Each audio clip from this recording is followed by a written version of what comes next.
السلام علیکم دوستانو. د کرکټ په اړه د نن درې تازه مهم خبرونه. د افغانستان او زمبابوې د شل اوریزو لوبو په اړه معلومات، همداسې د اسیا جام په اړه باندې هم نوي تازه معلومات درکوم.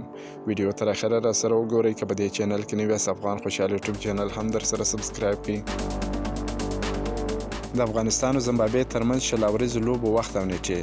د زمبابوې کرکټ ملي لوبډله د 2 ټیسټ او 3 شل اوریزو سیالیو دپاره د افغان لوبډلې میلمنه ده. د مهالویشت لومړۍ لوبه ترسره شوه چې پکې زمبابوې په لوی توپیر بریا خپله کړه، خو 1 ټیسټ او 3 شل اوریزو سیالۍ لا پاتې دي.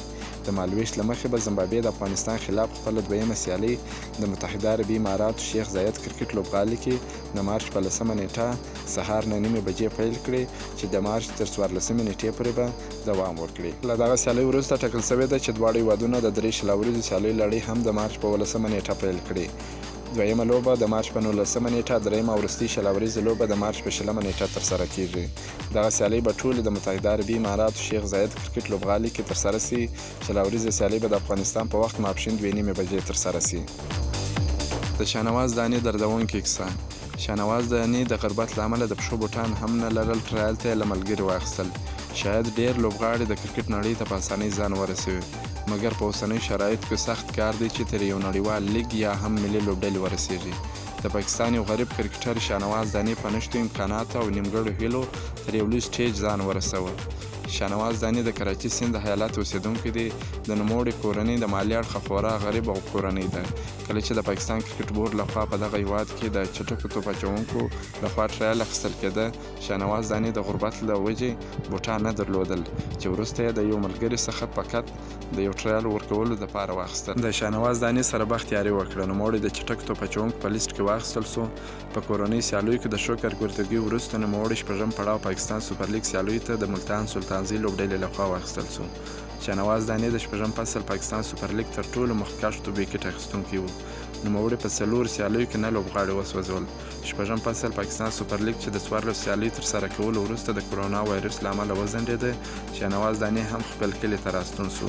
د شاهنواز دانې استقبال دپاره د هغه کورنۍ او نور کلیوال لارې ته ورغلل چې په نوموړي یې ګلان وشیندل.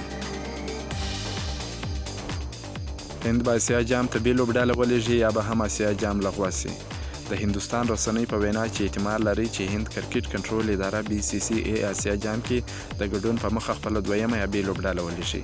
18م پړاو اسیا جام چې تیر کال د کرونا وایرس له امله ځنډول شوی و، اوس پلان لري چې په جون میاشت کې د سریلانکا په کوربتوب ترسره سي. له بلې خوا هندۍ لوبډله د جون له 13مې نیټې څخه تر 22مې نیټې پورې د ICC ټیسټ اتلولۍ فاینل کې له نیوزیلینډ سره مخ سي. هندۍ لوبډله به په انګلستان کې د کرنټین لپاره اضافي وخت ته هم اړتیا ولري، نو ممکن پریکړه وسي چې اسیا جام ته به خپله دویمه یا هم بې لوبډله ولېږي. ټاکل شوې ده چې د BCCA چارواکي د اسیا کرکټ کونسل سره وګوري چې وروسته له هغه به د اسیا جام په اړه یوه پریکړه وسي. باید یادونه وسي چې د پاکستان کرکټ بورډ مشر احسان ماني په دې وروستیو کې په یوه خبري کانفرنس کې ویلي وه چې د سږ کال اسیا جام ترسره کول ګران ښکاري، ښایي روان کال لغوه سي چې بیا به په 2023م کال کې ترسره سي. دا و زموږ د نن ورځې ویډیو. که مو دا ویډیو خوښه سوې ویډیو در سره لایک کړئ. که په دې چینل کې نوي یاست، افغان خوشحال یوټیوب چینل هم در سره سبسکرایب کړئ. تر بلې ویډیو پورې د الله په امان.